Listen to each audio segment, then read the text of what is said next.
നടത്താനുള്ള ഒരു ഒരു ഒരു ഒരു ലൈസൻസ് ആകും ഇവിടെ. ഏത് ടീമിൽ ഒരു കാഷ്വാലിറ്റി കിട്ടിയാലും അവരവർക്ക്.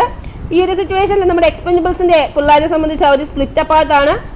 കാരണം രണ്ട് സൈഡിൽ നിന്ന് എവിടെ നിന്ന് ഇറങ്ങി വന്നാലും ഒന്ന് ഫേസ് ചെയ്യാമെന്നുള്ള രീതിയിൽ തന്നെയാണ് നമ്മുടെ എക്സ്പെൻഡബിൾസ് ലൈനപ്പ് നിൽക്കുന്നത്. പക്ഷേ T7 3 പേരും ആ ഒരു ബീറ്റിൽ തന്നെ അല്ലെങ്കിൽ ആ ഒരു വെയർഹൗസ് ഏരിയയിൽ തന്നെ പെട്ട് നിൽക്കുന്ന ഒരു സിറ്റുവേഷനാണ്.